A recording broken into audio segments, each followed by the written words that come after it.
শুভ সকাল বন্ধুরা, ত্রিপুরার ছোট্ট একটি গ্রাম থেকে আমি উর্মি। তো ঘুম থেকে উঠে দেখতে পারছো আমি শুরু করে দিয়েছি আমার ব্লগটা। তো দিদি বাজারে গিয়েছিল, আসার সময় এসব কিছু নিয়ে এসেছে। আর দেখো, আজ হচ্ছে আমাদের বাড়িতে আরেকটা অনুষ্ঠান আমাদের বাড়িতে আর জীবনেও শেষ হবে না, কারণ যৌথ পরিবার হলো অনুষ্ঠানের শেষ নেই। আর দাদা তোমাদেরকে হাই করে দিচ্ছে। আজ হচ্ছে দিদির জন্মদিন। তো দেখতে পাচ্ছ, তোমাদের সাথে আমি একটু ব্লগটা শেয়ার করে নিচ্ছি। আর সবাই এদিকে বসে বসে কথা বলছে। এই হচ্ছে বার্থডে গার্ল। তো দিদির বার্থডে ছিল আজ, তো দিদি রান্না করছে, দেখতে পাচ্ছ দিদির জন্মদিন, তাও দিদি আজ রান্না করছে। তো দিদি মোটামুটি সব কিছু রান্না করেছে, মাংস, তারপর ভাত, তারপর যা যা আর কি করেছিল, মাছের ডিম, ডাল, সব কিছু প্রায় দিদি রান্না করেছিল।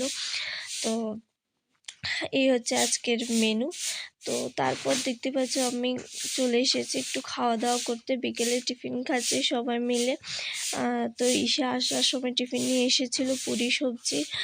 তো আমরা সবাই বসে বসে এখন খেয়ে নিচ্ছি। মনে হচ্ছে কারেন্টটা ছিল না, তার জন্য এতটা অন্ধকার লাগছে। তো হাসাহাসি করছি আর টিফিনটা খেয়ে নিচ্ছি।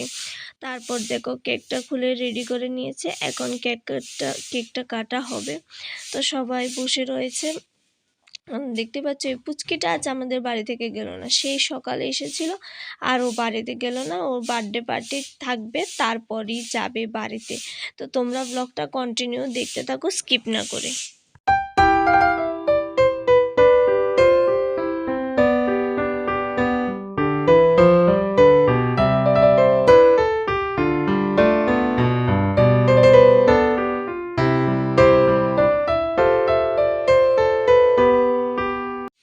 তো দেখতে পাচ্ছ এখন বসে গেছে, কেকটা কাটবে। তো সবাই চলে এসেছে, মোটামুটি তো সবাই এসে গেছে, আরও আসবে। কাকিমণি, জেঠিমণি, মা ওরা এখনও আসেনি। তো এই হচ্ছে আমাদের একটা দিদন আর কি। তো দিদন, দাদু, তো ওরা দাঁড়িয়েছে পাশে। তো দেখতে পাচ্ছ সবাই চলেই এসেছে। তো এখন কেক কাটা হচ্ছে। তো কেক কাটার পর খাওয়া দাওয়া হবে, আরও কত কিছু হবে। তো তোমরা দেখতে পাচ্ছ আমাদের পরিবারের লোকজনের আর অভাব নেই। আমরা নিজেরাই মনে হচ্ছে অনেকজন হয়ে যাব, আমাদের বাইরের মানুষের আর প্রয়োজন পড়ে না। তো দেখতে থাকো।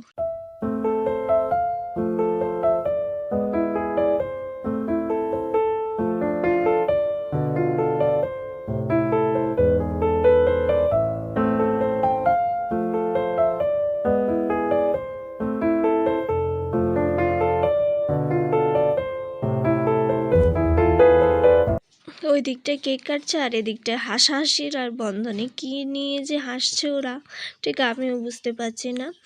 হাসাহাসিটা কিন্তু আর শেষ নেই। তারপর দেখো কেকটা খেয়ে নিয়েছি, কেক, মিষ্টি, তারপর আরও কত কিছু ছিল। তারপর খাওয়া দাওয়াটা, রাত্রিবেলা ভাত খাওয়াটা শেয়ার করতে পারিনি। তো আজকের এই ভিডিওটা